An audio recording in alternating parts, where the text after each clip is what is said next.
오늘 말씀은 요한복음 12장입니다. 12장 37절부터 보겠습니다. 36절 후반절부터 예수께서 이 말씀을 하시고 저희를 떠나가서 숨으시니라. 이렇게 많은 표적을 저희 앞에서 행하셨으나 저를 믿지 아니하니 이는 선지자 이사야의 말씀을 이루려 하심이라. 가로되 주여 우리에게 들은 바를 누가 믿었으며 주의 팔이 누게 나타나나이까 하였더라. 저희가 능히 믿지 못한 것은 이 까닭이니 곧 이사야가 다시 일렀으되 저희 눈을 멀게 하시고 저희 마음을 완고하게 하셨으니 이는 저희로 하여금 눈으로 보고 마음으로 깨닫고 돌이켜 내게 고침을 받지 못하게 하려 함이니라 하셨습니다.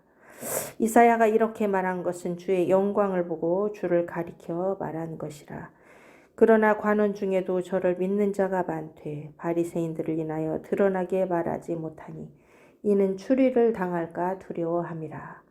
저희는 사람의 영광을 하나님의 영광보다 더 사랑하였더라. 예수께서 위쳐 가라사대 나를 믿는 자는 나를 믿는 것이 아니요 나를 보내신 이를 믿는 것이며 나를 보는 자는 나를 보내신 이를 보는 것이니라.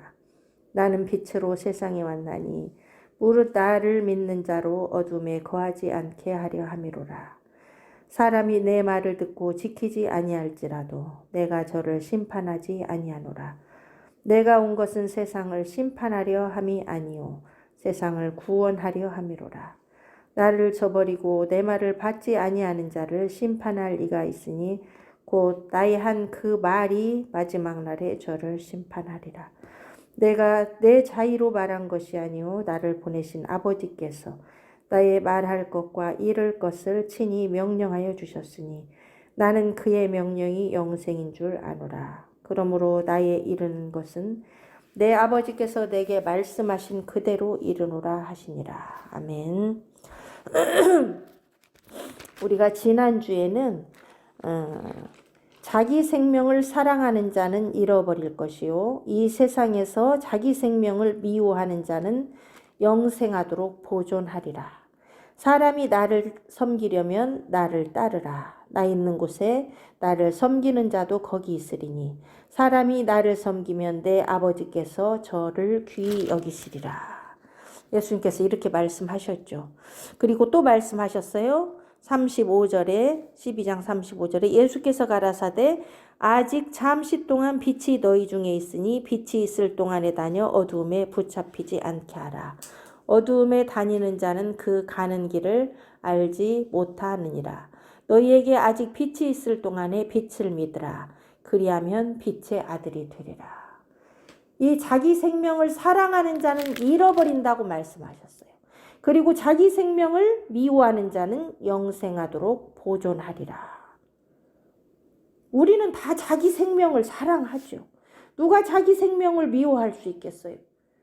그런데 이 육신의 생명에 온전히 올인하고 이 육신의 생명, 이 세상을 위해서만 산다면 영원한 생명인 우리의 영혼을 잃어버린다는 말씀이에요. 이 세상에서 사는 이 우리 육신의 생명은 이것은 잠깐인 거예요. 잠깐 보이는 이 육신의 삶을 온전히 모든 것으로 알고 거기에 올인한다면 영원한 생명을 잃어버린다는 말씀이에요. 그런데 사람은 자기 생명을 사랑하는 것이 본능이에요. 자기 목숨을 누가 아끼지 않고 사랑하지 않겠습니까? 어디 조금만 아파도 죽을까 봐 두렵고. 다 인간의 속성이에요, 그게. 그러면 누구만 자기 목숨을, 자기 생명을 버릴 수가 있을까요? 누구만 이 생명을 사랑하지 않고 미워할 수 있을까요? 그것은 35절에서 말씀한 빛 가운데 거하는 자만이 그게 가능한 거예요. 빛이신 예수님 안에 거하는 자만 자기 생명을 미워할 수 있어요. 이 빛이신 예수님 안에 거하면 이 영원한 생명을 알고 그 생명을 붙들 수 있기에 이 육신의 생명을 미워하고 버릴 수 있는 거예요. 이건 자기 맘대로 되는 게 아니에요. 내가 육신의 목숨을, 육신의 생명을 미워하고 싶다, 버리고 싶다고 해서 버릴 수 있는 게 아니라는 거예요. 이것은 하나님이 내 마음에 빛을 주시고 내가 빛 가운데 살고 내 안에 빛을 모시고 살 때 가능한 일이에요. 빛이신 예수님이 내 안에 계실 때 내가 부활의 생명을 맛보고 그 부활의 생명을 믿기 때문에 이 세상에 자기 목숨을 미워하고 버릴 수 있는 거예요. 그래서 예수님께서는 아직 빛이 있을 동안에 빛을 믿으라고 말씀하신 거예요. 먼저 빛을 믿을 때 자기 생명을 버릴 수 있는 거예요. 왜 그러냐면 영원한 생명이 이 빛 가운데 있는 것을 알기 때문에. 여러분, 우리는 아직도 우리에게 빛이 있고 낮이 있고 일할 기회가 있습니다. 내 생명이 붙어 있는 동안 하나님은 이 빛의 기회를 주십니다. 빛으로 나오라, 빛 가운데 거하라, 빛을 믿으라. 우리가 이 기회가 있을 때 아직도 우리에게는 소망이 있는 거예요. 그러나 빛을 믿을 수도 없고 빛으로 나갈 수도 없고 빛 가운데 일할 수도 없는 때가 옵니다.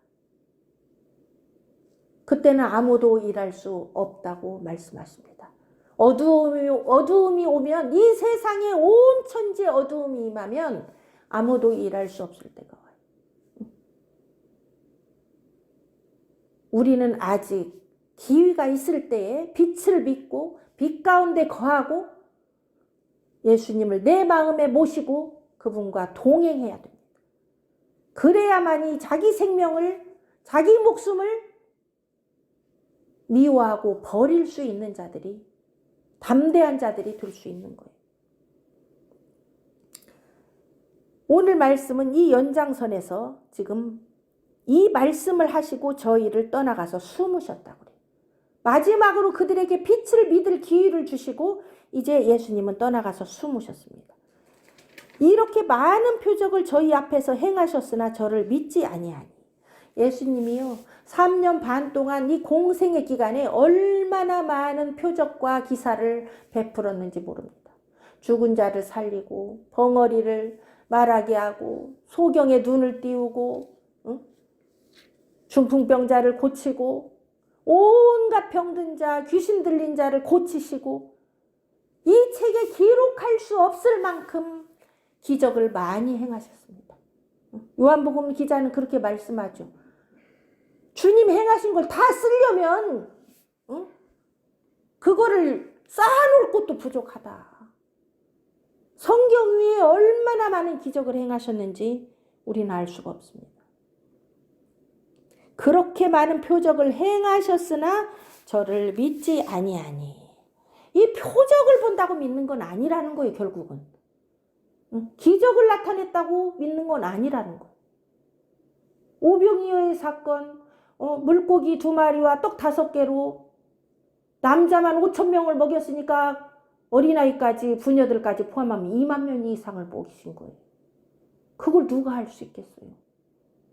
보리떡 5개하고 생선 2마리로 그거를 할 수 있는 사람은 아무도 없어요. 하나님의 아들만이, 하나님만이 그걸 하실 수 있는 거예요.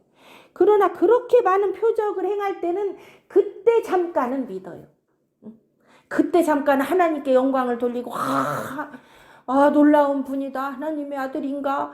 병을 고치면 또 죽은 자를 살리면 그때는 믿고 그때 즉시는 믿어요. 그러나 시간이 흐르면서 이들의 믿음은 어디로 갔는지 다 도망가고 없습니다. 믿음은요, 순간적으로 믿었다고 믿은 게 아니에요. 지속적으로 그 믿음 가운데 거하고 끝까지 믿은 것을 하나님은 믿음이라고 우리에게 말씀하십니다. 이들이 기적을 행할 때 다 믿었어요. 표적이 나타났을 때 막 감탄하면서 다 믿었어요. 그런데요, 조금만 시간이 지나고 힘든 일이 오면 다 버리고 다 도망가요. 그 진정한 믿음이 아니죠. 왜 그랬느냐? 왜 그렇게 많은 표적을 믿어도 저희가 믿지 아니하였느냐? 이거를 38절에 말씀하시는 거예요. 그 이유는 선지자 이사야의 말씀을 이루려 하심이라. 선지자 이사야서에 나온 그 하나님의 말씀이 그대로 임했다는 거예요. 뭐라고 말씀했냐? 주여 우리에게 들은 바를 누가 믿었으며 주의 팔이 누구에게 나타났나이까. 이거는 이사야서 53장 1절에 나온 말씀이죠. 한번 보겠습니다. 이사야 53장. 제가 읽을게요. 우리의 전한 것을 누가 믿었느냐? 여호와의 팔이 누게 나타났느냐? 이것은 지금 이 이사야가 예수님이 이 땅에 오셨을 때 그 예수님의 하신 일과 기적을 보고 미리 성령에 감동되어서 한 말씀이에요. 그러면서 이사야는 뭐라고 표현하냐? 53장 2절에 그는 주 앞에서 자라나기를 연한 순 같고 마른 땅에서 나온 줄기 같아서 고운 모양도 없고 풍채도 없은즉 우리의 보기에 흠모할 만한 아름다운 것이 없도다. 그 예수님은요, 하나님 앞에서 자라난 연한 순 같다는 거예요. 연한 순 얼마나 힘이 없어 보입니까? 또 마른 땅에서 나온 줄기 같다. 이거 완전히 보기 아름답지도 않고 아주 약해 보이고 시원찮은 모습으로 나타났다는 거예요. 이 말은 주님이 이 땅에 하나님이지만 육신으로 오셨음을 말하는 거예요. 연약한 육신으로 오셨다는 거예요. 그래서 연한 순 같고 마른 땅에서 나온 줄기 같다고 이사야는 표현을 합니다. 고운 모양도 없고 풍채도 없은즉 이 주님의 모습이 그렇게 사람들 보기에 막 건장하고 아름답고 풍채 좋고 막 그런 분이 아니었다는 거예요. 그래서 사람들 보기에 흠모할 만한 아름다운 것이 없도다. 더군다나 목수의 아들로 태어났죠. 갈릴리 나사렛에서 사셨죠. 사람들이 보기에 천하고 힘없는 그런 연약한 자로 나타났다는 거예요. 그는 멸시를 받아서 사람에게 실어 버림받았으며 그분은 멸시를 받았다는 거예요. 이거는 이사야서가요. 이사야서는 예수님이 오시기 한 700여 년 전에 나타난 선지자예요. 예수님이 오시기 700년 전에 나타나서 이 말을 성령에 감동되어서 앞으로 일어날 일을 말했다는 거예요. 예수님이 오셔도 이렇게 사람들이 무시하고 멸시한다는 거예요. 그는 멸시를 받아서 사람에게 실어 버림받으었으며 고통을 많이 겪었으며 질고를 아는 자라 마치 사람들에게 얼굴을 가리우고 보지 않음을 받는 자 같아서 멸시를 당하였고 우리도 그를 귀히 여기지 아니하였도다. 아무도 주님을 이 땅에 오셨을 때 귀히 여기지 않는다는 거. 그는 실로 우리의 질고를 지고 우리의 슬픔을 당하였거늘 우리는 생각하기를 그는 징벌을 받아서 하나님에게 맞으며 고난을 당한다 하였노라. 많은 사람이 예수님이 십자가를 질 때 하나님한테 저주받아서 저렇게 죽는 거야. 응? 뭔가 잘못해서 죽는 거야. 자기 잘못으로 죽는 거야. 그렇게 생각했다는 거예요. 많은 사람. 그런데 그가 찔린 이유가 뭐냐? 5절에 그가 찔림은 우리의 허물을 인함이요 그가 상함은 우리의 죄악을 인함이라. 그가 징계를 받음으로 우리가 평화를 누리고 그가 채찍에 맞음으로 우리가 나음을 입었도다. 예수님은 예수님 자신이 자신의 죄 때문에 십자가를 진 것이 아니고 우리의 허물 때문에 그가 찔렸고 못에 찔렸고 창에 찔렸고 그가 상한 것은 우리의 죄악 때문에 그분이 고통을 당하셨다는 거예요. 그래서 그분이 상하시고 찔림으로 우리가 평화를 누리게 되고 그분이 채찍에 맞음으로 우리가 나음을 입었다는 거예요. 우리 영혼이 살게 되었다는 거예요. 그런데 그럼에도 불구하고 우리는 다 양 같아서 그릇 행하여 각기 제 길로 갔거늘 여호와께서는 우리 무리의 죄악을 그에게 담당시키셨도다. 여기서 다 양 같다는 말은요. 목자를 따라가는 양이 아니고 목자 없는 양을 말하는 거예요. 목자 없는 양처럼 각자 잘못 자기 길로 갔다는 거예요. 이게 바로 오늘 요한복음에서 말하는 이 바리새인과 서기관과 이 유대인들을 말하는 거예요.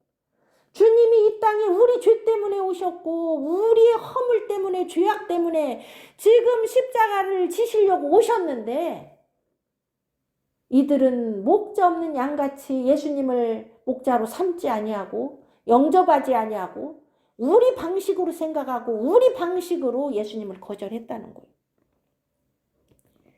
그러면 왜 그러냐? 왜 그러냐? 다시 본문으로 돌아옵니다. 38절에 이는 선지자 이사야의 말씀을 이루려 하심이라 가로되 주여 우리에게 들은 바를 누가 믿었으며 주의 팔이 누구에게 나타났나이까. 이렇게 예수님이 오셔서 하나님 나라와 예수님에 대해서 그렇게 말해도 아무도 믿는 자가 없다는 거예요. 응? 주의 팔, 하나님의 그 능력의 팔이 누구에게 나타났느냐. 이 구원의 팔을 아무도 받아들이지 않는다는 거. 그런데 왜 그러냐. 39절에 저희가 능히 믿지 못한 것은 이 까닭이니 곧 이사야가 다시 일렀으되 저희 눈을 멀게 하시고 저희 마음을 완고하게 하셨으니 이는 저희로 하여금 눈으로 보고 마음으로 깨닫고 돌이켜 내게 고침을 받지 못하게 하려 함이니라 하였습니다. 이 말씀은 이사야 6장 10절에 나오는 이야기예요. 이사야 6장 10절 함께 보겠습니다.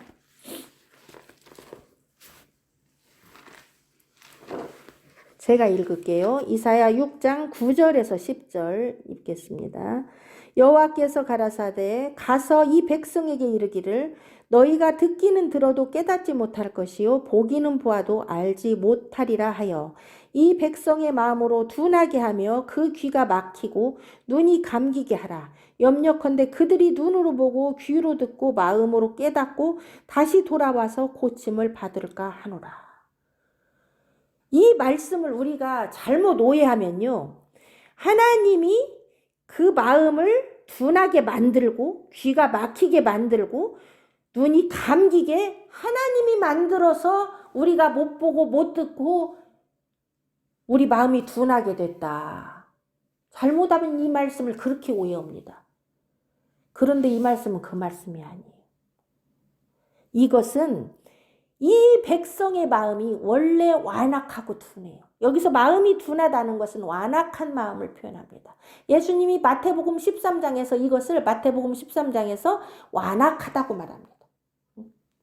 뭐라고 표현하냐면 마태복음 13장 15절에서 이 백성들의 마음이 완악하여져서 그 귀는 듣기에 둔하고 눈은 감았으니 이는 눈으로 보고 귀로 듣고 마음으로 깨달아 돌이켜 내게 고침을 받을까 두려워하니라. 이미 이 백성들의 마음이 완악하다는 거예요. 그러면 이사야를 통해서 하나님이 왜 이 말씀을 선포했냐? 너희는 듣기는 들어도 깨닫지 못할 것이라고 가서 말하라는 거예요. 보기는 보아도 알지 못할 것이라고 가서 말하라는 거예요. 왜 그러냐? 너희 마음이 둔하기 때문에. 너희 마음이 완악하기 때문에. 그런데 하나님이 왜 이 말씀을 하시냐면 그걸 내버려 두라는 거예요. 가서 일부러 눈을 열어주고 귀를 열어줘서 듣도록 하지 말라는 거예요. 내버려 두라는 거예요. 언제까지 그렇게 할까요? 이사야가 물어보죠. 6장 11절에 내가 가로되 주여 어느 때까지니까? 대답하시되 성읍들은 황폐하며 거민이 없으며 가옥들에는 사람이 없고 이 토지가 전폐하게 되며 사람들이 여호와께 멀리 옮기워서 이 땅 가운데 패한 곳이 많을 때까지니라. 그 중에 10분의 1이 오히려 남아있을지라도 이것도 삼키운 바 될 것이나 밤나무 상수리나무가 배임을 당하여도 그 그루터기는 남아있는 것 같이 거룩한 씨가 이 땅의 그루터기니라. 이사야가 그러죠. 하나님 언제까지 그러면 그 완악한 자들이 눈으로 못 보고 귀로 못 듣는 것을 그냥 바라만 보고 계실 겁니까? 언제까지 저들이 그럴 겁니까? 그러니까 하나님이 성읍들이 황폐하고 거민이 없으며 가옥들에 사람이 없고 이 토지가 전폐하게 되며 사람들이 여호와께 멀리 옮기워서 이 땅 가운데 패한 곳이 많을 때까지니라.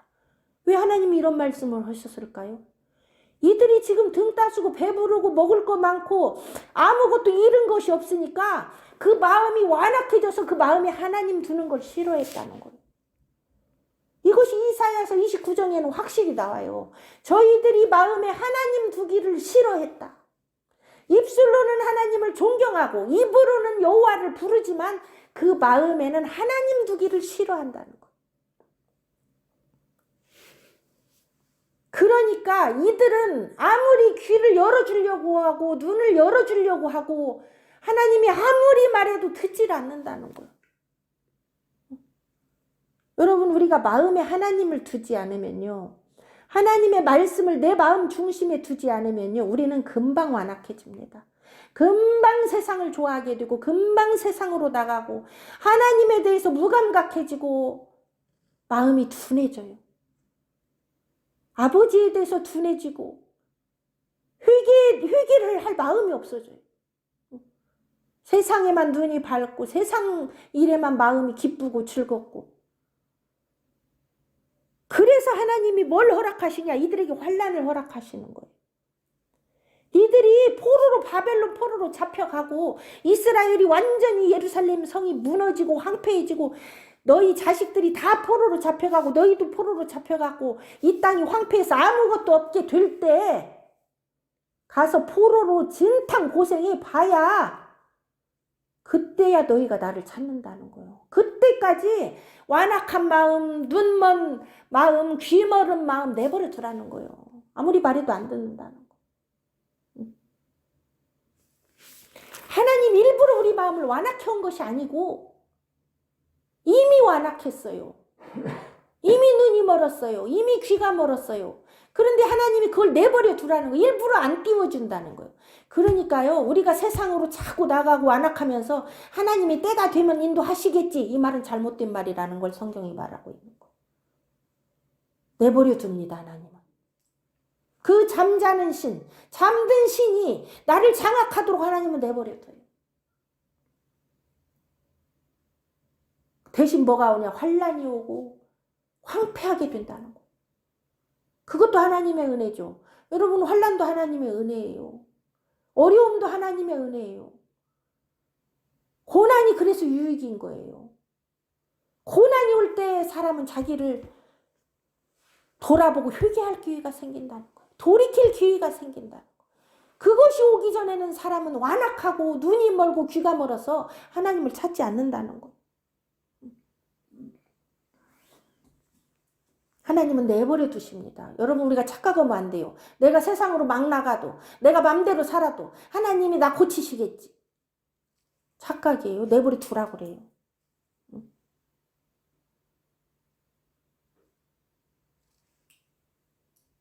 이사야가 이렇게 말한 것은 주의 영광을 보고 주를 가리켜 말한 것이라. 주님이 오실 때에도 이 완고한 백성이 예수님을 영접하지 않을 것을 이사야는 훨씬 예수님 오기 700년 전부터 예언을 했다는 거예요. 그만큼 사람들의 마음이 완고하고 악하다는 거예요. 우리의 마음이 길가밭 같고 돌짝밭 같다는 거예요. 바리새인과 서기관은 길가밭이에요. 아예 안 들어요. 그런데 여기 백성들은요, 기적이 보일 때는 들어요. 돌짝밭이에요. 기쁨으로 들어요. 예수님의 말씀을 떡을 주고 뭐 병을 고쳐주면 기쁨으로 들어요. 그러나 주님이 눈앞에서 멀어지고 기적이 안 보이면 또 주님을 배반해요. 이게 돌짝밭이에요. 세상 염려 가득해서 주님을 버려요. 결실을 맺지 못합니다. 이게 백성들이에요. 이렇게 많은 표적을 저희 앞에서 행하였으나 저희를 믿지 아니한다고 나옵니다. 그래서 우리에게는 어쩌면 환난과 고난이 축복이라고 주님이 말씀하시는 거예요. 환난 가운데 죽을 병이 걸렸을 때 그것이 우리에게 기회가 될 수 있는 거예요. 주님을 진실로 믿을 기회가 될 수 있는 거예요. 이 세상이 어지럽고 혼돈될 때 주님을 믿을 마지막 기회를 우리에게 하나님은 허락하시는 거예요. 그러나 관원 중에도 저를 믿는 자가 많되 바리새인들을 인하여 드러나게 말하지 못하니 이는 추리를 당할까 두려움이라. 아니, 앞에서는 저를 믿지 아니한다고 그랬어요. 이렇게 많은 표적을 저희 앞에서 행하셨으나 저를 믿지 아니하니. 근데 여기 42절은 그러나 관원 중에도 저를 믿는 자가 많되. 앞뒤가 안 맞죠, 말씀이? 그런데요, 42절에 관원 중에서도 저를 믿는 자가 많다는 말이 무슨 말인가를 우리는 알아야 돼요. 이것은 우리가 믿는 것에 대한 착각입니다. 이 관원들은요, 마음으로 믿었어요. 예수님을 마음으로는 믿는데 드러나게 말하지를 못합니다. 대놓고 나 예수님 믿어. 그렇게 말하면 바리새인들한테 잡혀갈까 봐. 바리새인들을 인하여, 바리새인들 때문에 대놓고 드러나게 예수를 말하지 못한다는 거. 왜 그냐? 이는 출회를 당할까 두려워합니다. 출회는 이 유대인들 그 사이에서 완전히 쫓겨나가는 걸 말해요. 유대인의 모임에 못 들어가는 걸 말하는 거. 모든 불이익을 감수해야 돼요. 왕따를 당하고 관직을 박탈당하고 유대인의 모임에서 완전히 쫓겨나가고 완전히 환난과 핍박을 당해야 되는 거예요. 그것이 무서워서 저를 믿기는 믿는데 입술로는 나 예수님 믿으라고 말하지를 못한다는 거예요. 왜 그러냐? 저희는 사람의 영광을 하나님의 영광보다 더 사랑하였더라. 자기 지위, 자기 위치를 버릴 수가 없다는 거예요. 자기가 가지고 있는 이 세상의 것을 버릴 수 없기에 그것을 하나님의 나라보다, 하나님의 말씀보다, 하나님의 영광을 나타내는 것보다 이 세상을 더 사랑했다는 거예요. 하나님은 이것을 믿음이 없다고 말씀하시는 거예요. 이거는 자칭 자기 믿음이에요. 나 예수님 믿어. 마음으로 믿어. 근데 하나님은 이것을 너는 믿지 않는다라고 말하는 거예요. 그래서 앞에서 저희를 믿지 아니하니 이렇게 표현한 거예요. 우리는 하나님 보시기에 믿음이 있는 자가 돼야 돼요. 하나님 보시기에 믿음이 있는 자는요, 마음으로 믿어 의에 이르고 입술로 시인하여 구원에 이르는 거예요. 로마서 10장 10절에 나온 말씀이에요. 구원의 완성은요, 마음으로 믿는 거에서 끝나지 않아요. 여기 관원들도요, 마음으로는 믿었어요. 그런데 입술로 시인할 때 추리를 당하고 자기의 모든 것을 잃을 수 있기 때문에 입술로는 시인을 안 했어요. 그런데 이게 얼마나 하나님 앞에 두려운 일인가를 우리가 알아야 돼요. 하나님 말씀에는 뭐라고 말씀하십니까? 마가복음 10장 32절에 33절에 이렇게 나옵니다. 누구든지 사람 앞에서 나를 시인하면 나도 하늘에 계신 내 아버지 앞에서 저를 시인할 것이요. 누구든지 사람 앞에서 나를 부인하면 나도 하늘에 계신 내 아버지 앞에서 저를 부인하리라. 또 마가복음 8장 38절에 누구든지 이 음란하고 죄 많은 세대에서 나와 내 말을 부끄러워하면 인자도 아버지의 영광으로 거룩한 천사들과 함께 올 때에 그 사람을 부끄러워하리라. 이 말씀이 이 관원들에게 걸림돌이 되는 거예요. 이 말씀 앞에서 이들은 무너지는 거예요. 예수님이 이 말씀을 하신 이유는요, 관원들이 이 상태로는 구원받지 못한다는 거예요. 이건 믿음이 아니라는 거예요. 진짜 믿음은 이 악하고 음란한 세대, 이 죄 많은 세대에서 예수 그리스도와 예수 그리스도의 말씀을 부끄러워하지 않고 당당히 입술로 시인해야 된다는 거예요. 그래야 주님 오실 때 그 거룩한 천사들과 주님이 아버지의 영광으로 올 때에 그 사람을 구원하시고 그 사람을 인정해주고 그 사람을 붙들어 주신다는 거예요. 그런데 주님이 이 땅에 임하실 때, 재림할 때요, 우리를 모른 척하고 부끄러워한다면 그 사람은 망한 거예요. 그 구원을 잃어버리고. 마음으로 믿어서 끝나는 것은 구원을 잃어버린 겁니다. 마음으로 진실로 믿었다면 입술로 시인할 수밖에 없다는 거예요. 추리를 당해도 세상 영광 다 잃어버려도 환난과 핍박을 받아도 나는 하나님의 영광을 붙잡아야 되는 거예요. 그게 믿음이에요. 하나님이 원하는 믿음은 그 믿음입니다. 그게 행하는 믿음이고 그게 살아있는 믿음이에요. 예수께서 위쳐 가라사대 나를 믿는 자는 나를 믿는 것이 아니오 나를 보내신 이를 믿는 것이며 나를 보는 자는 나를 보내신 이를 보는 것이니라. 이게 지금 말씀의 연장선상이에요. 너희들 하나님 믿는다고, 하나님 계명 지킨다고, 율법 지킨다고, 안식일 지킨다고 말해봐야 소용없다는 거예요. 나를 믿어야 된다는 거예요. 하나님의 보내신 자를 믿지 않고는 아버지를 믿는 것이 아니라는 거예요. 이 관원들도요, 하나님 믿어. 근데 속으로는 예수님을 믿어. 속으로만 믿으면 됐지. 뭐 나 하나님 믿으니까. 바리새인들은 우리 하나님 믿어. 율법도 지켜. 안식일도 지켜. 11조도 해. 구제도 해. 금식도 해. 그런데 예수는 부인해요. 지금 그 말씀을 지적하신 거예요. 나를 믿는 것이 나를 보내신 이를 믿는 거다. 이걸 반대로 말하면, 거꾸로 말하면요, 나를 믿지 아니하면 아버지를 믿는 게 아니라는 거예요. 요한일서에서 말씀하신 아들이 있는 자는 생명이 있고 아들이 없는 자는 생명이 없는 걸 말합니다. 예수님께서 육체로 오신 것을 시인하는 영마다 하나님의 성령이 그 속에 있는 거예요. 생명이 있는 거예요. 예수께서 육체로 오신 것을 부인하는 자마다 적그리스도의 영이라고 말합니다. 육체로 오신 걸 부인한다는 건요, 하나님의 아들이 육신을 입고 이 땅에 오셔서 내 죄를 위해서 죽으시고 부활하신 것을 믿는 걸 말하는 거예요. 많은 사람들이 하나님 믿는다고 그래요. 세상 사람들은요, 사실 다 하나님 믿어요. 하나님 알아요. 세상 종교도요, 자기들은 결국은 하나님 믿는다고 말해요. 이 세상 종교가 앞으로 하나가 될 거예요. 우리 다 하나님 믿는 믿음으로 온 세계 종교가 하나가 되자. 이게 종교 통합이에요. 그런데 예수는 부인하는 거예요. 예수만 구원 있다고 말하지는 말아라. 다 각자의 길을 인정하고 우리는 이제는 하나님만 믿자. 그런데 그게 미혹이에요. 예수님이 그래서 나를 믿는 자는 아버지를 믿는 거라고 말해요. 예수 없이도 구원받을 수 있다. 이것이 적그리스도의 영인 거예요. 그럴 때 이 관원들처럼 우리는 그 세상의 세력, 그 세상의 정권, 그 세상의 핍박 때문에 속으로만 믿으면 되지. 그 추류가 두렵고 그 불이익이 두렵고 내 목숨 뺏어가는 것이 두려워서 속으로만 믿으면 되지.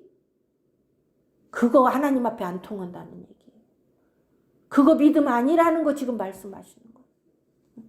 주님이 장차 임하실 때 그런 자를 모른다고 말씀하신다는 거예요.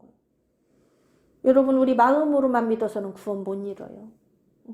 입술로 시인해야 구원에 이릅니다. 마음으로. 어떤 사람은 마음으로 믿지도 않고 입술로만 주여 그거는 구원 근처도 못 간 거예요.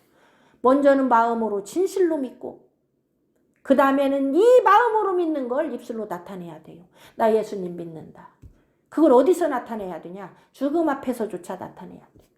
환난과 내가 예수 믿는 것 때문에 환난과 핍박이 온다고 할 때 그 앞에서 시인해야 돼요. 우리는 하나님의 영광을 사랑해야 됩니다. 자기 자신을 사랑하면 안 돼. 그래서 자기 생명을 사랑하는 자는 잃어버린다고 말씀하신 거예요. 그런데요, 우리는 빛 가운데 거해야만이 자기 생명을 버릴 수 있고 내 영광보다 하나님의 영광을 사랑할 수 있는 거예요. 무엇보다 우리는 빛 가운데 거해야 돼요. 예수 안에 거해야 돼요. 내 마음에 예수님 모시고 살아야 돼요. 말씀 모시고 살아야 돼요. 그렇지 않으면 순간 우리는 자기를 사랑하게 되고 세상 영광을 사랑하게 되고 어두움에 순간 빠져버립니다. 그래서 주님이 빛 얘기를 하시는 거예요. 46절에 나는 빛으로 세상에 왔나니 무릇 나를 믿는 자로 어두움에 거하지 않게 하려 함이로라. 빛에 거하지 않으면 그 누구도 예수를 시인할 수 없다는 거예요. 죽음 앞에서 누가 예수를 시인하겠습니까?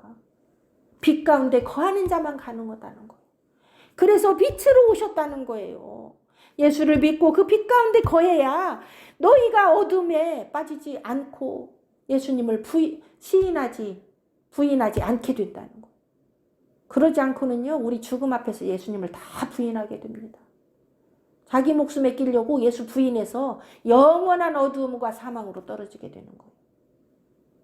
철저하게 우리는 빛 가운데 거해야 됩니다. 어두움이 올수록 더 빛 가운데 거해야 돼요. 세상은 어두움으로 덮였어요. 점점 칠흑같이 어두워집니다. 이제 이 세상에서 빛을 찾기가 어려워요. 오직 우리의 마음 중심 속에 빛을 모셔야 됩니다. 이 세상에는 빛이 없어요. 앞으로 이 어둠이 장악합니다.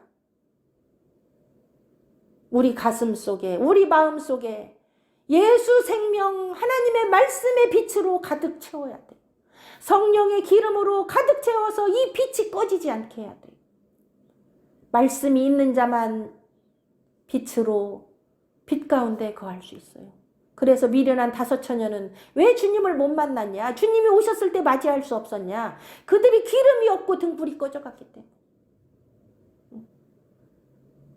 우리 마음 속에, 우리 생각 속에 하나님의 말씀으로 지속적으로 채우지 않으면요, 기름은 금방 말라가고요, 불은 금방 꺼져요. 그래서 시편 1편에서는 복 있는 자는 악인의 꾀를 쫓지 아니하고 죄인의 길에 서지 아니하고 오만한 자의 자리에 앉지 아니하며 오직 여호와의 율법을 즐거워하여 그 율법을 주야로 묵상하는 자라고 그랬어요. 그 자가 시냇가에 심은 나무처럼 마르지 않고 잎사귀가 마르지 않고 열매를 맺는다고 하였습니다. 우리는 악한 자의 길, 오만한 자의 자리, 죄인의 길에 서는 것은 엄청 쉬워요. 세상 풍조로 들어가기는 순간 엄청 쉽습니다. 그런데 그거 잘라내고 여호와의 율법을 즐거워하고 그 율법, 그 말씀 가운데로 들어가는 건 좁은 문이에요. 나를 처복종시키지 않으면 그 길로는 갈 수가 없어요. 세상이 너무 즐겁고 편하고 거기에 빠지면요, 그거 잘라내기가 어려워요. 빨리빨리 돌이켜야 됩니다. 순간순간 돌이켜야 됩니다. 빛 가운데 거해야 됩니다. 빛 가운데 거하지 않으면요, 예수님의 말씀을 듣고도 지킬 수 없고요, 들을 수도 없어요. 그래서 47절에 사람이 내 말을 듣고 지키지 아니할지라도 내가 저를 심판하지 아니하노라. 내가 온 것은 세상을 심판하려 함이 아니요 세상을 구원하려 함이로라. 우리가 빛 가운데 거하지 않으면요, 예수님의 말씀을 들을 수도 없고 지킬 수도 없어요. 그런데요, 우리가 47절만 읽고 끝나면 우리는 방종하게 됩니다. 그래서 하나님의 말씀은요, 주야로 묵상하고 가까이 보고 자세히 읽어봐야 돼요. 자세히 읽어보라 그래요, 하나님 우리에게. 바로 48절을 읽어봐야 돼요. 나를 저버리고 내 말을 받지 아니하는 자를 심판할 리가 있으니 곧 나의 한 그 말이 마지막 날에 저를 심판하리라. 한국말도 끝까지 들어봐야지만 하나님 말씀도 끝까지 들어봐야 돼요.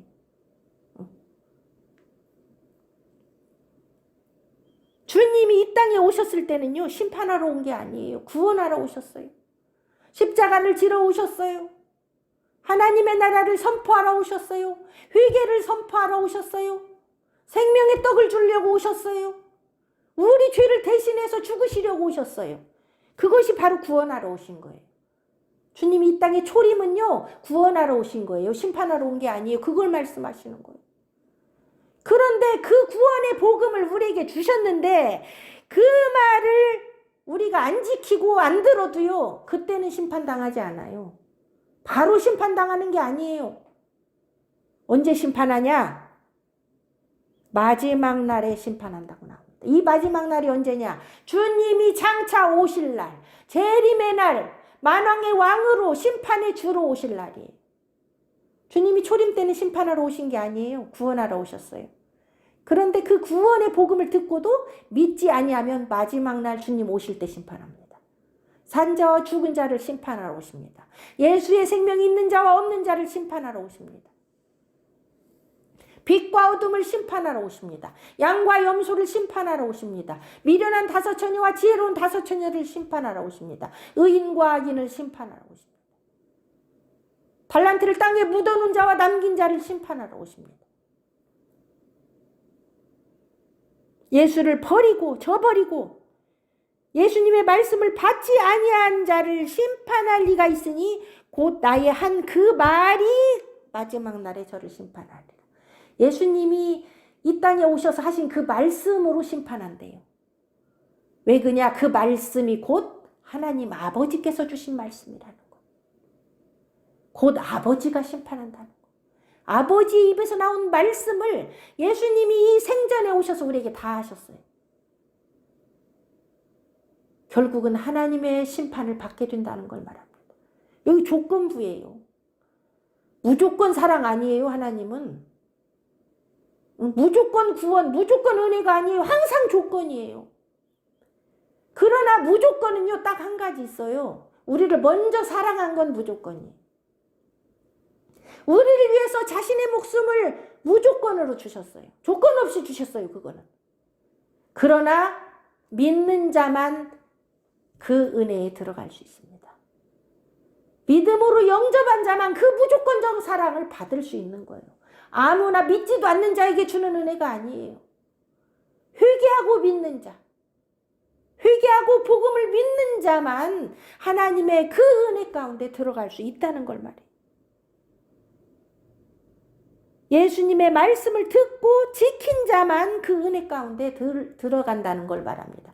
그 말을 듣지도 않고 지키지도 않는데 심판받지 아니한다? 그건 우리 생각이에요.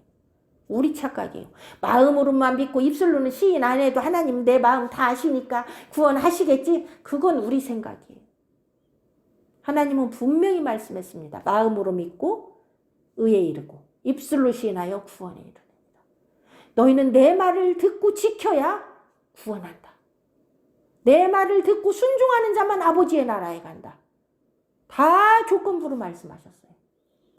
하나님의 사랑을 우리에게 값없이는 베풀었지만 그 은혜를 받고 그 안에서 사는 자만 구원 얻는다고 하나님은 말씀하십니다. 49절. 내가 내 자의로 말한 것이 아니요 나를 보내신 아버지께서 나의 말할 것과 이를 것을 친히 명령하여 주셨으니 나는 그의 명령이 영생인 줄 아노라.